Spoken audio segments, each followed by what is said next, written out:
Donc, correction de l'exercice 7. Hein. Le 1 et le 2, c'est des lois usuelles qu'il faut reconnaître. Voilà, donc c'est vraiment des questions de base. La question 3, c'est une étoile, mais c'est pas une très grosse étoile. Hein. Donc, d'abord, il faut l'essayer. Et puis, bien étudier la correction et essayer de la comprendre. Hein. Voilà, donc je vais bien la corriger. Je vais bien corriger aussi cette question. Alors, exercice 7.1, il faut reconnaître une loi géométrique et après, il faut faire la rédaction correctement. Donc j'ai remarqué dans le DS là que pour les lois usuelles, il n'y avait pas très souvent la bonne rédaction. Il faut vraiment qu'elle soit correcte de bout en bout. Hein, ça vaut le coup vraiment de le faire et le refaire jusqu'à ce qu'on sache bien rédiger. C'est-à-dire d'abord la phrase qui dit pourquoi c'est une loi usuelle. Hein, donc dans ce cas-là, on effectue une succession d'expériences de Bernoulli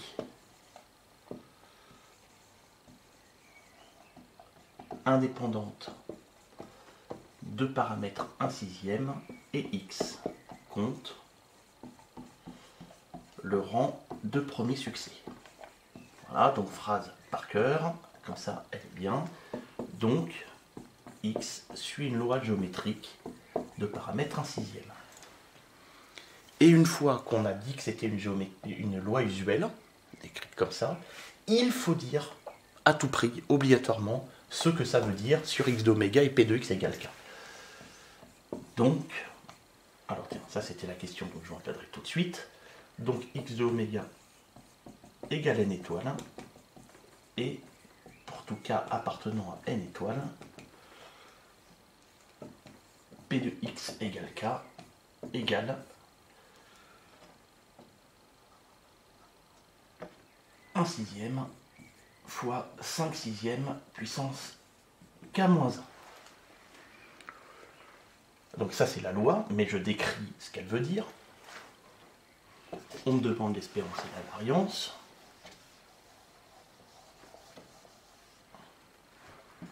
Donc x admet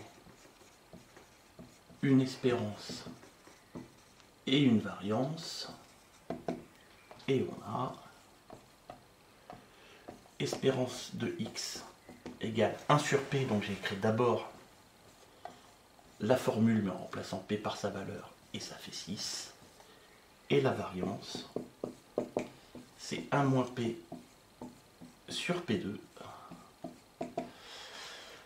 Donc ça fait 5/6 sur 1/6 au carré, divisé par 1 sur 6 au carré, c'est multiplié par 6 au carré, donc ça fait 5 sur 6 fois 6 carré. Il y a un 6 qui simplifie, ça fait 5 fois 6, ça fait 30.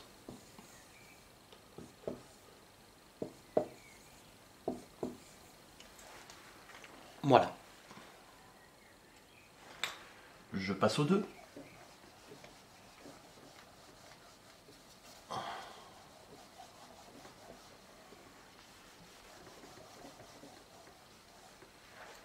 Alors le 2, il donne un 6 une fois sur 2, donc c'est absolument la même chose. Donc je peux mettre 2 même, ce qui m'économise juste la phrase de rédaction du début. Hein. Y suit une géométrique de paramètres 1/2, ça n'évite pas le reste. Donc y d'oméga égale n étoile, et pour tout cas appartenant à n étoile, p de y égale k égale p fois 1 moins p, 1 moins 1/2 puissance k moins 1, que je peux écrire, vous vous rappelez, c'est le cas où c'est 1/2 puissance k. Donc x admet une espérance et une variance, et on a espérance de x égale à 1 sur p, ça fait 2, et variance de x, c'est 1 moins p sur p2, et quand je calcule, et ben ça fait 2.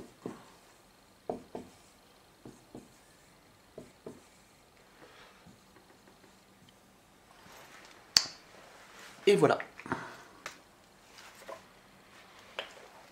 Maintenant, c'est parti pour le 3. Alors le 3, on pioche d'abord un dé dans le sac, puis on le lance jusqu'à obtenir un 6 pour la première fois. Donc on constate qu'on sera soit dans le cas du 1, soit dans le cas du 2, et on demande le nombre de lancers effectué. Alors d'abord je pioche un dé, puis je le lance, et je regarde. Donc on me demande quelque chose qui se passe au deuxième niveau de hasard, sachant que le premier c'est piocher un dé au hasard. Donc je comprends qu'il va y avoir de la formule des probabilités totales quelque part, et il faut introduire l'événement du premier niveau de hasard, soit T. Piocher le dé truqué.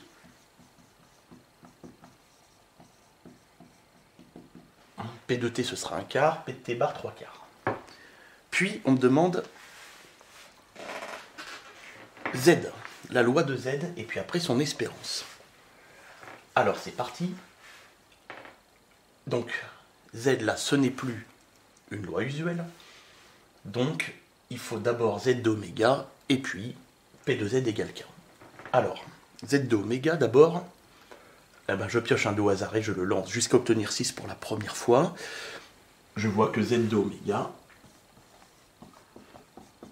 c'est n étoiles. Je peux obtenir 6 dès le premier coup, quel que soit le dé pioché d'ailleurs, comme je peux avoir besoin d'un nombre aussi grand que je veux de lancer.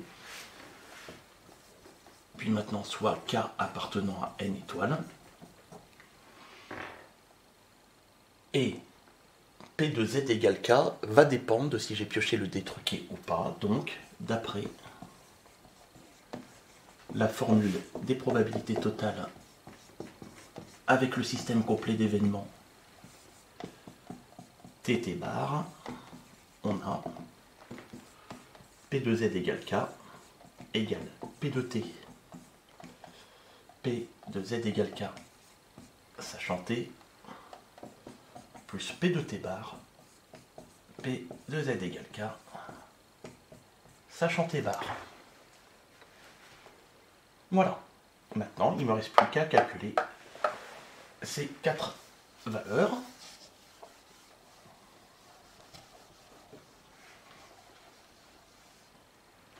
Alors, P de T, c'est 1 quart. Et P de Z égale K sachant T. Alors, sachant T veut dire que j'ai choisi le dé truqué. Donc, il donne 6 une fois sur 2. Donc, le sachant T me dit que je suis dans le cas de la question 2. Donc, je peux écrire P de Y égale K. P de T bar, 3 chances sur 4. Et le sachant T bar me dit que j'ai choisi un dé non truqué. Donc, je suis dans le cas de la question 1. Voilà, voilà. Et il n'y a plus qu'à remplacer par ce que j'avais trouvé dans les questions 2 et 1. Donc c'est 1 quart, 1 demi puissance K, plus 3 quarts, fois 1 sixième, fois 5 sixième, puissance K moins 1. Ce qui me fait 1 quart, 1 demi puissance K, plus, alors quand je simplifie, 2 par 6 il reste 2, donc il me reste 1 huitième, 5 sixième, puissance K moins 1. Voilà, alors il aurait fallu, sur ce que j'ai effacé que j'encadre, Z de oméga égale n étoile, et le P de Z égale K égale, hop, ça. Voilà là-dessus. Maintenant, son espérance. Alors, c'est assez légitime de penser, et on va voir que ça sera le cas, que l'espérance de Z, c'est 3 quarts de l'espérance de X plus 1 quart de l'espérance de Y. Mais je ne peux pas l'utiliser, pouf, comme ça, hein, je ne peux pas, il n'y a pas de formule qui me permet de le dire, donc il faut que je recalcule l'espérance.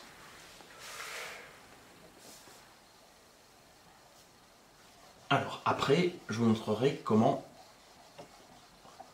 on aurait pu faire pour l'utiliser quand même ce que je viens de dire, mais je le ferai ensuite. Je vais d'abord faire le calcul avec les probas que j'ai trouvés.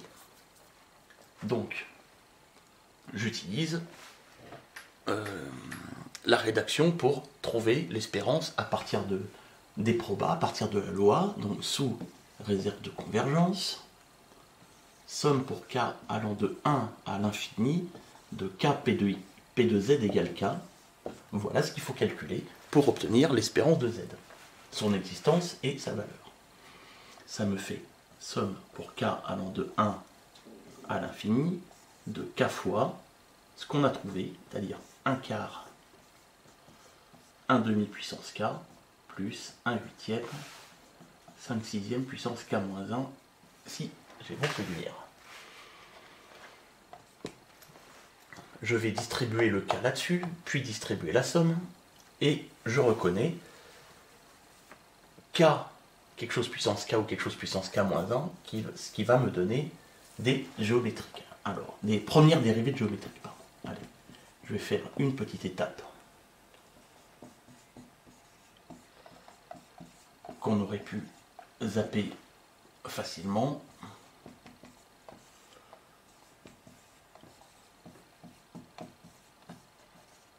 Voilà, on aurait pu passer directement à ce que je vais écrire en dessous, mais allons-y. Donc, ça me fait un quart que je vais passer devant, k fois 1 demi puissance k, mais il faut k fois q puissance k moins 1, donc je vais passer un autre 1 demi devant, ça fait 1 quart fois 1 demi, somme pour k allant de 1 à l'infini, de k 1 demi puissance k moins 1. Alors je rappelle que régulièrement se pose aussi le problème de où est-ce que je démarre, il faut partir de 1, là c'est déjà le cas, donc tout va bien. Plus, et là je passe le 1 huitième devant, et j'ai directement k q puissance k moins 1.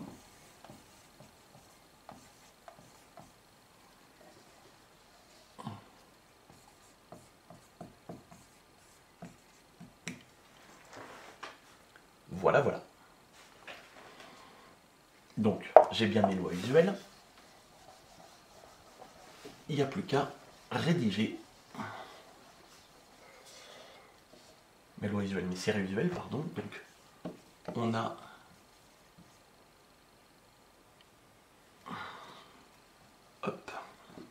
a deux premières dérivées de séries géométriques de raison 1 demi avec 1 demi strictement compris entre moins 1 et 1 et 5 sixièmes avec 5 sixièmes strictement compris entre moins 1 et 1. Donc la série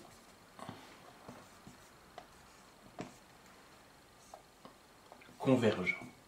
Donc converge absolument, série à terme positif. Je vous rappelle la rédaction. Donc Z admet une espérance. Et on a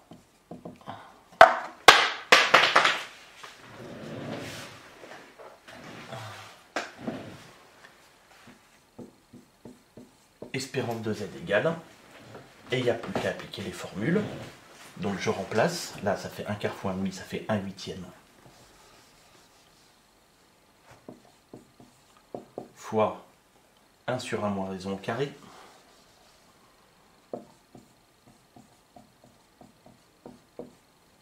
plus 1 huitième fois 1 sur 1 moins raison au carré. Et je calcule, et là ça me fait 1 moins 1 demi, 1 demi, 1 demi au carré ça fait 1 quart, donc je multiplie par 4, il me reste 1 demi ici. Et là 1 moins 5 sixième, 1 sixième au carré, 6 au carré sur 8, alors on peut faire le calcul où on peut simplifier, enfin bon bref voilà, mais enfin en tout cas ça me fait 9 demi. Et ça fait 10 demi, ça fait 5.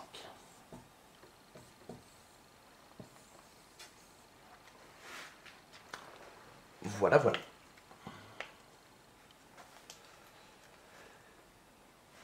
Ok. Bien. Alors, je vais très rapidement vous montrer comment on aurait pu faire pour trouver la formule que je vous avais donnée tout à l'heure à l'oral. C'était aussi une autre façon de faire, et du coup ça donne quelque chose d'un peu plus général. Rappelez-vous que j'avais P de Z égale K égale 1 quart de P de X égale K plus 3 quarts de P de X égale K. Là c'était Y. Alors sans trop faire la rédaction, mais je vais faire la rédaction à l'oral, je peux mettre sous réserve de convergence la somme de K P de Z égale K. Ça fait la somme de K fois tout ça, et quand je distribue, ça fait 1 quart. Somme de K P de Y égale K plus 3 quarts. La somme de K P de X égale K.